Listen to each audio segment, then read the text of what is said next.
Hello বন্ধুরা, good morning. Happy TV ফ্যামিলিতে জানাচ্ছি তোমাদের নতুন করে আরও একবার ওয়েলকাম। তোমরা সবাই কেমন আছো? আশা করছি সবাই খুব খুব ভালো আছো। আমি পাপিয়া চলে আসলাম নতুন সকালে একটা নতুন ব্লগ ভিডিও নিয়ে ঠিক তোমাদের সামনে। আজকে হলো কি রবিবার, এখন বাজে সকাল 7টা। এখন থেকে আমি আমার নিউ ব্লগ স্টার্ট করে দিলাম। তো ঘুম থেকে উঠেছি, তাও বেশ খানিকক্ষণ হয়ে গেল। ঘুম থেকে উঠে আলনা গুছিয়ে, মেয়ের পড়ার টেবিল গুছিয়ে, ঠাকুরের ফুল তুলে নিয়ে ঘরে চলে আসলাম। আর এখানে আমার মেয়ে এখনও ঘুমাচ্ছে। 7:30 থেকে আমার মেয়েকে পড়াতে আসবে। তো চলো এবার মেয়েকে ডাকবো। রান্নাঘর এখনো পরিষ্কার হয়নি, বর্মশাই এখনো কাজেও যায়নি। রান্নাঘর পরিষ্কার করে চা করে দিয়ে নিয়ে তারপরে মেয়েকে ডাকবো। তো চলো চটপট করে রান্নাঘরটা পরিষ্কার করে দিয়ে মেয়ে চাটা বসিয়ে দিয়ে বর্মশাইকে দিয়ে নিই। চলো সাথে দেখো। তো এইদিকে আমার রান্নাঘরের অবস্থা দেখো, একদম বেহাল হয়ে রয়েছে। চলো রান্নাঘরটা পরিষ্কার করা হয়ে গেল। এইদিকে বরমাসের জন্য বসিয়ে দিলাম চা। তো চলো এবার বরমাসকে চাটা দিয়ে নিই, কেননা ওইদিকে খুব তাড়া দিচ্ছিল, যেহেতু খেয়ে কাজে বেরোবে। আর এদিকে আমার ঘর দুয়ার ঝেটানো, দুয়ারে জল দেওয়া, সমস্ত কিছু এদিকে কমপ্লিট করে নিয়ে এদিকে বসিয়ে দিলাম মেয়ের জন্য ম্যাগি। মেয়ে খাবে সকালবেলা আজকে ম্যাগি, মেয়ের বায়না এটাই। 7:30 বাজতে আর মাত্র 2 মিনিট বাকি। 7:28 বেজে গেছে আর এখনো আমার মেয়ের ঘুম ভাঙার কোনো নাম নেই। আমি রান্নাঘরে কন্টিনিউ কাজ করছিলাম আর একভাবে ডাকছিলাম যে মানাই ওঠ, মানাই ওঠ। কে শোনে কার কথা? ওই কথাই বলে না, পুরোহিত মন্ত্র পড়ে পাঠার কানেও নেয় না। তো সেরকম একটা ধসা ধরে গেছে আমি আমার মেয়েকে ডেকেই যাচ্ছি। তো আমার মেয়ের ওঠার কোনো নাম নেই। এই মানাই, মানাই, ও দা দিদি চলে এসেছে, পড়ানো দিদি চলে এসেছে, ডাকছে ওঠ। এখনো উঠবে, ঘুম থেকে উঠবে, পটিতে যাবে, মুখ হাত পা ধোবে, ফ্রেশ হবে, তারপরে ও কখন কি করবে আমি নিজেও জানি না। এখন আমি বিছনাটা গুছাবো, জাস্ট উঠলেম সাথে সাথে বিছনা গুছাবো, এক্ষুনি দিদিমণি এসে ঢুকে যাবে। তাড়াতাড়ি ওঠ ওঠ ওঠ ওঠ, উঠে পার, তাড়াতাড়ি ওঠ। যাক, অনেক কষ্টে বিষ্টে মেয়েকে শেষমেশ ঘুম থেকে আমি টেনে তুলতে পারলাম। আর এদিকে আমি মেয়েকে একটু একটু বকছিলাম, কেননা মেয়েকে আমি প্রত্যেক দিন বলেছি তুই সকালবেলা ঘুম থেকে উঠে ব্রাশ করে খেয়ে নিয়ে বই নিয়ে বসবি। তো যাই হোক, এদিকে দিদিমণি আসবে বলে ওকে ওর জন্য আজকে আর তুলেতে অতটা আমার প্রবলেম হয়নি। তো তারপরে আমার প্রচুর পরিমাণে খিদে পেয়ে গেছিলো, ওই জন্য একটুখানি জলমুড়ি নিয়ে নিয়েছিলাম, জলমুড়ি খাচ্ছিলাম।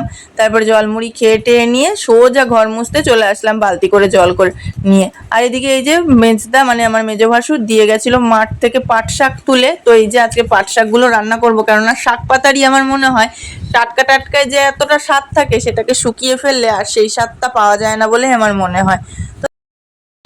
বরফ না হলে না, বরফ ছিল, ফ্রিজটা কালকে রাতে সারা রাত বন্ধ ছিল। সকালবেলা চালাইছি, একটু পরে আসো হয়ে যাবে। ওই চালানো থাকলে চালাইছি হতো না, বলে জল। এদিকে বসে গেছি আমি পাট শাক বাছতে, আর ক্যামেরার আপডালে একটুখানি যে দেখতে পাচ্ছ ওটা হচ্ছিল আমাদের বাড়ির বড় মেয়ে সীমা। তো ও ক্যামেরার সামনে আসতে একদমই চাইছিল না, কারণ ও ক্যামেরার সামনে আসতে যেহেতু লজ্জা পায়, তো সেহেতু আমি আর জোর জবস্তি করিনি। সবসময় নিজের ইচ্ছেটা অন্যের উপরে না চাপিয়ে দেওয়াই ভালো, কারণ সবারই একটা ইচ্ছে থাকে আর সেই ইচ্ছেটা সবসময় গুরুত্ব দেওয়াটাই উচিত বলে আমার মনে হয়। তো যেই কারণে আমি আর ওকে জোর জবস্তি করিনি ক্যামেরার সামনে আসতে। আর এদিকে যেহেতু আমি মাছের ঝালও করব, তাই সেই কারণে পেঁয়াজটা কুচিয়ে নিচ্ছিলাম, আর কয়েকটুখানি শাক ছিল সেটা। সকালবেলা খাওয়া হলো পান্তা ভাত। কালকে রাত্রেবেলা বড়মাসাই খায়নি ভাত, সে পান্তা ভাত ছিল। আর এদিকে দেখো পায়রায় বাসা করে ঠিক করেছিল ওটা, ওই যে দেখেছো, এখানে ফার্স্টে বাসা করেছিল বাইরে, এখান থেকে তাড়িয়ে আবার ওই উপরে উঠেছে। তো যাই হোক, কালকে রাত্রে ছিল পান্তা ভাত। বড়মাসাই যেহেতু ভাত খায়নি, তা পান্তা ভাতটা ছিল। তো সেই কারণে পান্তা ভাত দিয়ে পেঁয়াজের বড়া করলাম। খেয়ে পরানটা জুড়িয়ে গেল। তো ওই খাওয়া দাওয়া হলো, মেয়ে খেয়ে নিয়ে গেল ওর বদিদির কাছে।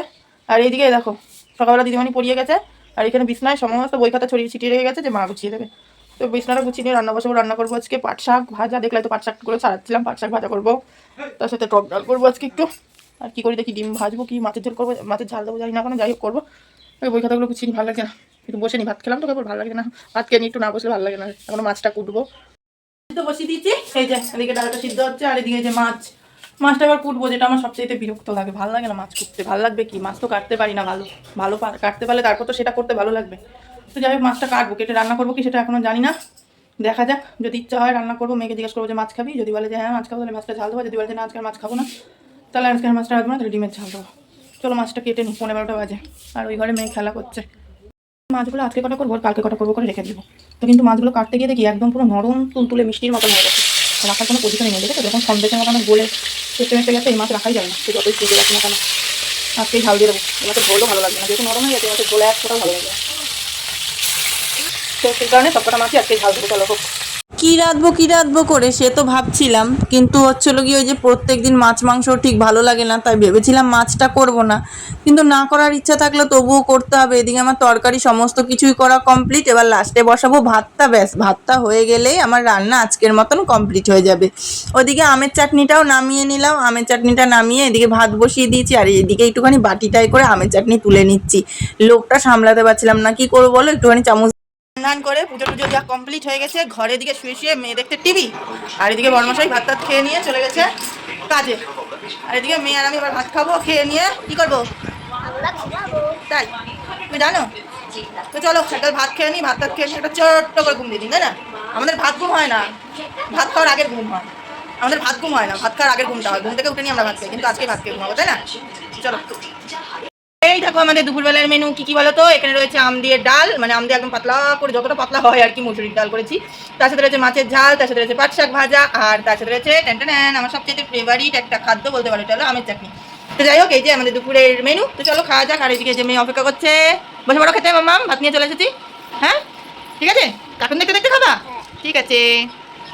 গরমকালে এই যে টক ডাল, এইটা যে কি অমৃত লাগে, মনে হয় যেন একদম অমৃত সমান। অমৃতরও মনে হয় এতটা টেস্ট না। আর আমার মতন যারা টক ডাল প্রেমী তারা সেম কথাই বলবে, কি তাই তো? এখন ভাত টাত খেয়ে নিয়ে মামে পড়েছি শুয়ে। এখন তো একটা ছোট্ট করে ভাত ঘুম, তাই না শোনাই? হুম, আমি ঘর ঝাঁটাচ্ছিলাম, মেয়ে জামা কাপড়গুলো তুললো। মেয়ে যখন বড় হয় এভাবেই বুঝি মায়ের কষ্ট বোঝে, তাই না? শোনা, চলো একটা ছোট্টখাটো ঘুম দিয়ে নি, ভাত ঘুম। একটু পরে উঠে পড়বো, 5টা বেজে যাচ্ছে, 5টার সময় ভাত ঘুম দিতে যাচ্ছি। অবস্থা মানা যায়? এটা কিন্তু আমাদের বাড়ির বড় মেয়ে, আর ও ক্যামেরার সামনে আসতে খুবই লজ্জা পাচ্ছিল, যেই কারণে আমি যেই না ক্যামেরাটা অন করেছি আর অমনি মুখটাকে ও ঘুরিয়ে নিল। ও বলছে যে কাকি আমি এরকম অবস্থায় ক্যামেরায় আসবো না। আমি বলছি তাতে কি হয়েছে, আমিও তো নাইটি পরা অবস্থায় প্রত্যেক দিন ব্লগ করি। বলছে তুমি প্রত্যেক দিন ব্লগ করো আর আমি তো কিছু কোনো দিনই করি না বলো। তো সেই কারণে ও খুবই লজ্জা পাচ্ছিলাম। বলছি লজ্জা পাওয়ার কোনো কারণ নেই, কোনো ব্যাপার না, একদম রিল্যাক্সে তুমি করতে থাকো। তো তারপর অনেক কিছু বলার পরে ওর মনে তারপর ধীরে সুস্থে করতে লাগে। আর ও কিন্তু তবুও খুব লজ্জা পাচ্ছিল, দেখো একবারও কিন্তু ক্যামেরার দিকে তাকাচ্ছিলই না। তো ফাইনালি আমাদের পাস্তা রান্না কমপ্লিট হয়ে গেল। তো চলো দেখাই কেমন হলো খেতে টেস্ট।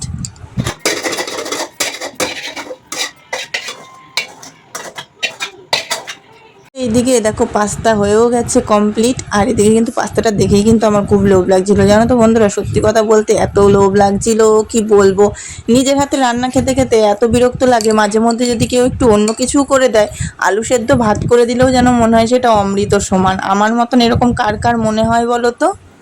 কেউ যদি কিছু বানিয়ে দেয় সেটা খেতে যে কি ভালো লাগে। নিজের হাতে চাইতে, নিজের হাতে একবার বানিয়ে বানিয়ে খেতে খেতে একটা বিরক্ত ধরে গেছে, ভালো লাগে না নিজের হাতে বানানো খাবার। তাই কেউ যদি কিছু বানিয়ে দেয় না, খেতে অনেক শান্তি লাগে, যত যাই বলো বন্ধুরা। আর এদিকে তো আমার মেয়ে তো পাস্তা প্রিয়, কোনো কথাই নেই। তো চলো, আমি এখনো খাইনি, যে নিয়ে বসেছি, মেয়েকে খাবো তারপরে আমি খাবো। নাও তাড়াতাড়ি নাও।